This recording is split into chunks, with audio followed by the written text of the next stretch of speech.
की सीरीज़ में आगे बढ़ते हुए आज हम बात करेंगे 2016 के जीके के क्वेश्चन। इस वीडियो का पार्ट 1 पहले अपलोड किया जा चुका है, जिसमें हमने स्टार्टिंग के 25 क्वेश्चन देखे हैं। इस वीडियो में हम आगे के 25 क्वेश्चन देखेंगे। और आप लोगों से रिक्वेस्ट है, अगर आपने टेलीग्राम ग्रुप ज्वाइन नहीं किया है तो डिस्क्रिप्शन पर लिंक है, आप टेलीग्राम ग्रुप ज्वाइन कर सकते हैं। डीएलएड के रिगार्डिंग, उत्तराखंड में डीएलएड के रिगार्डिंग सबसे पहले अपडेट हर एक किसी भी नोटिस पे हमारे चैनल पर प्रोवाइड करी जाती है, और सबसे पहले जो एकदम सच्ची इन्फॉर्मेशन होती है वही प्रोवाइड करी जाती है, ठीक है। उसके साथ साथ आपको टेलीग्राम ग्रुप पर प्रीवियस ईयर पेपर, साथ ही में स्टडी मटेरियल और फ्री लाइव क्लासेज, जी हाँ फ्री लाइव क्लासेज टेलीग्राम पे प्रोवाइड करी जा रही हैं। अगर आप टेलीग्राम ग्रुप से नहीं जुड़े हैं तो डिस्क्रिप्शन पर लिंक है, आप सीधे जुड़ सकते हैं। सारी चीज़ें फ्री ऑफ कॉस्ट हैं, ठीक है। चलिए आगे बढ़ते हैं। वीडियो को आगे बढ़ाते हुए पहला क्वेश्चन है हमारा कि संविधान की किस अनुसूची में दल बदल विरोध विषयक उपबंध है, ठीक है।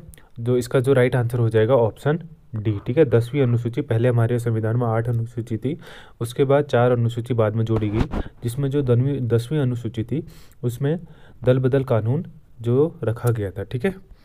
आगे चलते हैं नेक्स्ट क्वेश्चन पे। किस संविधान संशोधन द्वारा भारतीय नागरिकों को मूल कर्तव्य में 11वां मूल कर्तव्य जोड़ा गया? देखिए 11वां जो मूल कर्तव्य है वो शिक्षा से रिलेटेड है, ठीक है। शिक्षा से रिलेटेड है। ये पहले हमारे 10 मौलिक कर्तव्य थे जो 51A में आते हैं, वो अब बाद में 11 हो गए, ठीक है। और जो 11वां आया था वो 86वां संविधान संशोधन जो शिक्षा के बारे में बताता है कि अनिवार्य मुफ्त एवं अनिवार्य शिक्षा के बारे में बताता है, ठीक है। 6 से 14 वर्ष के बारे में, बच्चों के बारे में, ठीक है। आगे चलते हैं। नेक्स्ट क्वेश्चन है, केंद्र में मंत्री परिषद के प्रति अविश्वास प्रस्ताव पुनर्स्थापित किया जा सकता है, ठीक है। जो मंत्री परिषद है उसके प्रति अविश्वास प्रस्ताव है वो केवल और केवल कहाँ वो किया जा सकता है? वो केवल लोकसभा में किया जा सकता है, ठीक है। इसका राइट आंसर हो जाएगा ऑप्शन ए, लोकसभा में जो अविश्वास प्रस्ताव है वो लाया जा सकता है, ठीक है। अगला क्वेश्चन है सॉरी, स्वतंत्रता आंदोलन के इतिहास में भारतीय राष्ट्रीय कांग्रेस के लाहौर अधिवेशन 1929 का विशेष महत्व है। देखिए 1929 का जो लाहौर अधिवेशन था ये बहुत इंपॉर्टेंट है, क्यों पूछ रहा है, ठीक है। पहला ऑप्शन है, कांग्रेस के उद्देश्यों के तौर पर स्वशासन प्राप्ति की घोषणा करी गई थी। दूसरा ऑप्शन है, कांग्रेस के लक्ष्यों के तौर पर पूर्ण स्वराज्य प्राप्ति को स्वीकृत किया गया था, और असहयोग आंदोलन का प्रारंभ हुआ था, और लंदन में गोलमेज सम्मेलन में भागीदारी करने का निर्णय लिया गया था। जो इसका जो राइट आंसर हो जाएगा वो ऑप्शन बी होगा, ठीक है। आपको पता होना चाहिए कि 1929 के लाहौर अधिवेशन में कांग्रेस ने जो है पूर्ण स्वराज्य की मांग को अपने अधिवेशन पर स्वीकार कर लिया गया था, ठीक है। 1929 अधिवेशन में जो आईएनसी थी हमारी इंडियन नेशनल कांग्रेस, उसने अंग्रेजों के सामने इसके बाद जगह पूर्ण स्वतंत्रता की मांग को रखा गया था, ठीक है, कांग्रेस के लाहौर अधिवेशन के बाद 1929 में। आगे चलते हैं। ओलिव रिडले प्रजाति के कछुए के अंडे देने का पसंदीदा स्थान भारत में प्रसिद्ध भीतरकनिका सेंचुरी कहाँ है? देखिए भीतरकनिका सेंचुरी है जो जो कछुए हैं, ओलिव रिडले प्रजाति के कछुए हैं, उनके लिए फेमस है, ठीक है। भीतरकनिका जो नेशनल पार्क है, सॉरी भीतरकनिका जो सेंचुरी है, और जो भीतरकनिका सेंचुरी है वो हमारे उड़ीसा स्टेट में है, ठीक है। ऑप्शन ए इसका राइट आंसर हो जाएगा, उड़ीसा स्टेट में। आगे चलते हैं। क्वेश्चन नंबर 31, पद्मश्री श्री अनिल प्रकाश जोशी का संबंध किससे? ये शायद उत्तराखंड से ही है, और तभी जाके ये क्वेश्चन आया था, और ये जो है हमारे पर्यावरण संरक्षण से संबंधित है, ठीक है। पद्मश्री अनिल प्रकाश जोशी वो पर्यावरण संरक्षण से संबंधित है। आगे चलते हैं नेक्स्ट क्वेश्चन पे। भारत के सर्वोच्च न्यायालयों के न्यायाधीशों की संख्या में वृद्धि करने की शक्ति किस में नीति है? देखिए जो भारत के सर्वोच्च न्यायालय में, सुप्रीम कोर्ट में जो न्यायाधीशों की संख्या है उसको डिसाइड करने का जो केवल और राइट होता है वो हमारी संसद को होता है, ठीक है। संसद डिसाइड करता है कि हमारे सुप्रीम कोर्ट में कितने जज होंगे, ठीक है। आगे चलते हैं। गदर क्या है? देखिए गदर एक मूवी थी, ठीक है, नहीं मूवी नहीं थी। गदर एक, अगर आपने भारतीय आंदोलन पढ़े हैं, ठीक है, भारतीय राष्ट्रीय आंदोलन पढ़े हैं तो उसमें आपको पता होगा कि गदर पार्टी बनी थी जिसका क्रांतिकारी संगठन था, जिसका मुख्यालय सैन फ्रांसिस्को में था, ठीक है। ऑप्शन ए इसका राइट आंसर हो जाएगा। गदर पार्टी थी जो भारत की एक भारतीय स्वतंत्रता आंदोलन में इसका महत्वपूर्ण योगदान था, लेकिन जो ये रेगुलेट होती थी वो सैन फ्रांसिस्को से होती थी, ठीक है। ऑप्शन ए इसका राइट आंसर हो जाएगा। आगे चलते हैं। निम्न में से युग्मों पर विचार कीजिए, इनमें से कौन सा युग्म सही सुमेलित है, कह रहा है, ठीक है। सही सुमेलित है विटामिन सी, स्कर्वी बिल्कुल सही है। विटामिन डी रिकेट्स, ये भी बिल्कुल सही है। विटामिन ई रात्रि अंधिता, देखिए विटामिन ई रात्रि अंधिता नहीं होता है, तो ऑप्शन सी इसका नहीं होगा। बाकी ए और बी दोनों सही है, ठीक है। ए और बी केवल ऑप्शन ए इसका राइट आंसर हो जाएगा, 34 का ऑप्शन ए, ठीक है। आगे चलते हैं। गुप्त वंश में निम्न के शासकों के क्रम को लगाइए। देखिए जो गुप्त वंश है उसके शासकों को क्रम में लगाने की बात कर रहा है, ठीक है। सीक्वेंस में आपको उसके शासकों को रखना है, ठीक है। अब सबसे पहले कौन आया था? सबसे पहले गुप्त वंश का जो शासक है वो समुद्रगुप्त था, ठीक है। समुद्रगुप्त पहला शासक था। उसके बाद आया था चंद्रगुप्त द्वितीय, ठीक है। उसके बाद आया था कुमारगुप्त और उसके बाद स्कंदगुप्त। तो आपका हो जाएगा 2 1 3 4, ठीक है। 2 1 3 4, 2 1 3 4 है आपका ऑप्शन बी में। ऑप्शन बी इसका राइट आंसर हो जाएगा, 2 1 3 4। आगे चलते हैं। कन्याकुमारी में रॉक मेमोरियल निम्न में से किसके लिए समर्पित है, ठीक है।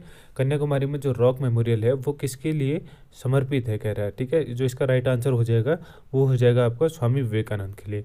कन्याकुमारी में रॉक मेमोरियल बनाया गया था जो स्वामी विवेकानंद के याद में बनाया गया है कन्याकुमारी में, ठीक है। आगे चलते हैं। Question number 37। ज्योतिबा फुले ने निम्नलिखित में से किसकी स्थापना की थी? देखिए ज्योतिबा फुले भारतीय समाज में बहुत प्रसिद्ध एक व्यक्तित्व हैं जो किसके लिए प्रसिद्ध थे आप लोगों को पता होना चाहिए। सत्यशोधक समाज था, तो ऑप्शन ए सत्यशोधक समाज ज्योतिबा फुले ने बनाया था, ठीक है। जिसकी स्थापना सत्यशोधक समाज की स्थापना ज्योतिबा फुले ने करी थी। ऑप्शन ए इसका राइट आंसर हो जाएगा। आगे चलते हैं। 1905 में लॉर्ड कर्जन द्वारा बंगाल विभाजन कब तक अस्तित्व में रहा, ठीक है। 1900 आपको पता है कि 1905 में लॉर्ड जो कर्जन था जिसने भारत को तोड़ दिया था, ठीक है। भारत को तोड़ दिया था, बंगाल का विभाजन कर दिया था, भारत से बंगाल को अलग कर दिया था। मुस्लिमों की संख्या ज़्यादा थी तो इसलिए उसने बंगाल को अलग कर दिया था, लेकिन ये ज़्यादा देर तक नहीं रहा था। 1911 में इसको दोबारा से भारत में शामिल कर दिया गया था, ठीक है। 1911 में जॉर्ज पंचम के 1911 के शाही दरबार में, ठीक है, दिल्ली दरबार लगा था शायद इस टाइम पे, तो इसमें जो है बंगाल को वापस से भारत में मिला दिया गया था। ऑप्शन सी इसका राइट आंसर हो जाएगा। आगे चलते हैं। Question number 39। अगला क्वेश्चन है सूची 1 को सूची 2 से सम्मिलित कीजिए, ठीक है। सूची 1 में है बाबर द्वारा लड़े गए युद्ध और विरोधी शासक, ठीक है।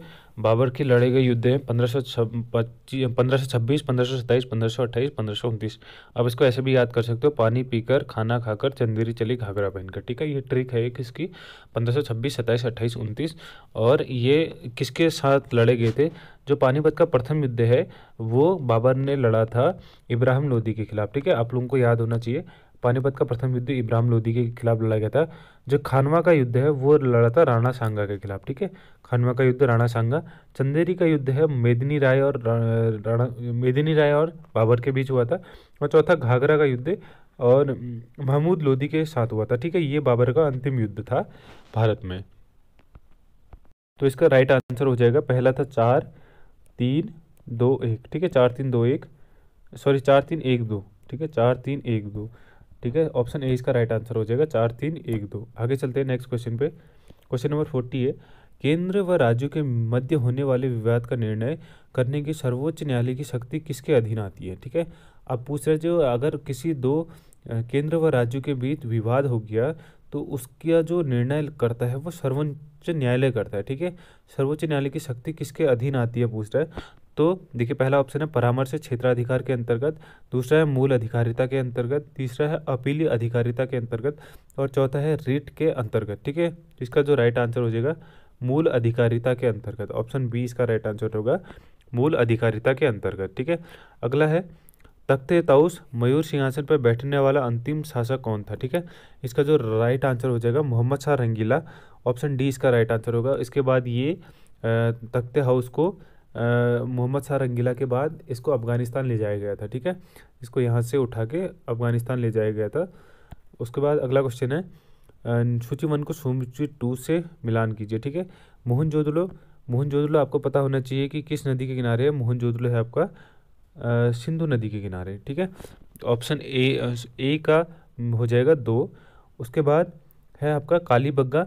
कालीबग्गा किस नदी के किनारे है? कालीबग्गा है आपका घग्गर नदी के किनारे, ठीक है। घग्गर नदी राजस्थान में पड़ती है, ये घग्गर नदी, और कालीबग्गा भी राजस्थान में पड़ता है, ठीक है। उसके बाद लोथल गुजरात में पड़ता है। गुजरात में कौन सी नदी है? गुजरात में पड़ती है आपकी भोगवा नदी के किनारे लोथल, और हड़प्पा है, हड़प्पा जो है रावी नदी के किनारे, ठीक है। इसका जो राइट आंसर हो जाएगा, पहले का 2, फिर दूसरे का 4, तीसरे का 3, फिर 1, 2 4 3 1। ऑप्शन डी इसका राइट आंसर होगा, 2 4 3 1, ठीक है। ऑप्शन डी इसका राइट आंसर हो जाएगा। आगे चलते हैं सूची 1 को, इसमें फिर सूची वाला तीसरा क्वेश्चन आ रहा है हमारा, ठीक है। युद्ध दिए गए हैं, तो ये युद्ध इंपॉर्टेंट है इस बार भी पेपर के लिए, क्योंकि बहुत टाइम से युद्ध पूछे नहीं गए हैं। इससे 2 पेपर इसके बाद हो गए थे, लेकिन इसमें कभी पूछे नहीं गए, तो इस बार हो सकता है युद्धों से क्वेश्चन आने के चांसेस हैं, ठीक है। पहला है 1556 है पहला। 1556 में क्या हुआ था, जो अकबर था, अकबर का राज्याभिषेक हुआ था, ठीक है। 1556 में आपको पता होगा, 1556 से अब अकबर रहा 1605 तक अकबर का शासन रहा, ठीक है। 50 साल अकबर ने शासन किया था, तो ए का 5वां हो जाएगा। दूसरा है सन 1600 में क्या हुआ, 1600 में आपको पता होना चाहिए कि ईस्ट इंडिया कंपनी भारत में आई थी। सन 1600 में British east India company Bharat में आई थी। उसके बाद 1686 में हुआ था शिवाजी का देहांत। और अगला है 1739 में हुआ था नादिर शाह का दिल्ली पर आक्रमण, ठीक है। नादिर शाह का दिल्ली पर आक्रमण, और पहला का क्या था, 5वां था, ठीक है। तो इसका हो जाएगा 5 4 3 2, ठीक है। ऑप्शन ए इसका राइट आंसर हो जाएगा, 5 4 3 2। आगे चलते हैं, नव निश्चयवाद अथवा रुको और जाओ निश्चयवाद संकल्पना के प्रतिपादक कौन थे, ठीक है। नव निश्चयवाद अथवा रुको और जाओ निश्चयवाद संकल्पना के प्रतिपादक कौन थे। ऑप्शन ए है हमारा एलन सी सैंपल, दूसरा है ग्रिफिथ टेलर, तीसरा है रेटजेल, और चौथा है पॉल विडाल डी ला ब्लास, ठीक है। जो इसका राइट आंसर हो जाएगा वो हो जाएगा आपका ग्रिफिथ टेलर, ठीक है। ग्रिफिथ टेलर, इसका ऑप्शन बी राइट आंसर हो जाएगा। आगे चलते हैं, निम्न में से कौन सा एक विरल जनसंख्या वाला क्षेत्र नहीं है। विरल जनसंख्या मतलब जहाँ पर जनसंख्या घनत्व ज़्यादा है उसकी बात कर रहा है। और इसका जो राइट आंसर होगा दक्षिण पूर्वी एशिया, ठीक है। दक्षिण पूर्वी एशिया इसका राइट आंसर हो जाएगा, ऑप्शन बी। आगे चलते हैं, क्वेश्चन नंबर 46, निम्न में से कृषि के प्रकारों में से कौन सा प्रकार कर्तन दहन कृषि का प्रकार है, ठीक है। ऑप्शन ए है विस्तृत जीवन निर्वाह कृषि, दूसरा है मिश्रित कृषि, तीसरा है विस्तृत वाणिज्य अनाज कृषि, चौथा है आदिकालिक निर्वाह कृषि। और इसका जो राइट आंसर हो जाएगा आदिकालिक निर्वाह कृषि है, जो क्या है कर्तन दहन कृषि का प्रकार होता है, ठीक है, आदिकालिक निर्वाह कृषि। आगे चलते हैं क्वेश्चन नंबर 47 पे, बिग इंच पाइपलाइन द्वारा प्रवाहित किया जाता है, ठीक है। जो बिग इंच पाइपलाइन होती है उसके द्वारा क्या परिवहित किया जाता है, ठीक है। मतलब जो पाइपलाइन है उसके द्वारा क्या ट्रांसपोर्ट किया जाता है। आपको पता होना चाहिए कि बिग इंच जो पाइपलाइन है ये पेट्रोलियम, जो हमारे डीजल पेट्रोल होती है उसके लिए इसका वो किया जाता है, ठीक है, इसका प्रयोग किया जाता है। आगे चलते हैं, निम्न में से कौन सा एक समूह भारत में विशालतम भाषाई है, ठीक है। भारत का सबसे विशालतम भाषाई समूह कौन सा है पूछ रहा है। ऑप्शन ए है ऑस्ट्रिया नहीं हो सकता, दूसरा चीनी तिब्बती भी नहीं हो सकता है, तीसरा है द्रविड़, और चौथा है भारतीय आर्य।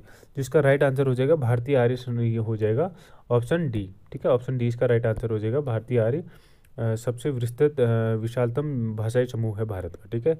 उसके बाद भारतीय आर्य में क्या आता है आपका, जो भारतीय जो आर्य भाषा चल रही है पुरानी से, उसी भाषा की बात कर रहा है, ठीक है, जिसमें हमारी हिंदी इंक्लूड रहती है। निम्नलिखित में से किस नगरीय समूह में प्रवासी जनसंख्या का सर्वाधिक अंश है, ठीक है, अंश सर्वाधिक है, किस नगर में कह रहा है। बेंगलोर नगरीय समूहन, मुंबई नगरीय समूहन, दिल्ली नगरीय समूहन, और अगला है चेन्नई नगरीय समूहन। और इसका जो राइट आंसर हो जाएगा, आपको पता है कि सबसे डेंस पॉपुलेशन है जो वो मुंबई में है, ठीक है। ऑप्शन बी इसका राइट आंसर हो जाएगा। आपको जो मुंबई के बहुत ज़्यादा जो धारावाही और अन्य जैसे ऐसे क्षेत्र हैं जो बहुत ही ज़्यादा क्राउडेड हैं, ठीक है। ऑप्शन बी इसका राइट आंसर हो जाएगा। आगे चलते हैं, अंतिम क्वेश्चन है इस वीडियो का, भारत की जनगणना के अनुसार निम्न में से कौन सी एक विशेषता नगर की परिभाषा का अंग नहीं है, ठीक है। जो नगर की परिभाषा दी थी जनगणना के अनुसार उसका अंग नहीं है।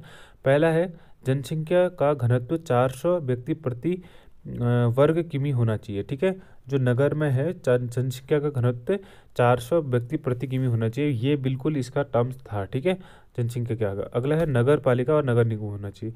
अब जरूरी नहीं है किसी एक नगर में नगर पालिका और नगर निगम हो, ये कंपलसरी नहीं है, ठीक है। तो ऑप्शन बी इसका बी ही होगा इसका राइट आंसर। 75% से अधिक जनसंख्या गैर कृषि कार्यों में संलग्न, ये बिल्कुल एक नगर में 75% से अधिक जनसंख्या गैर कृषि कार्यों में संलग्न होना चाहिए, और जनसंख्या का आकार 5000 व्यक्ति से अधिक होना चाहिए। एक आप नगर उसी को घोषित कर सकते हो जहाँ 5,000 मिनिमम 5,000 लोग होने चाहिए। ठीक है, तो इस हिसाब से इसका जो राइट आंसर हो जाएगा वो ऑप्शन बी हो जाएगा, नगर पालिका और नगर निगम का होना कोई कंपलसरी नहीं है।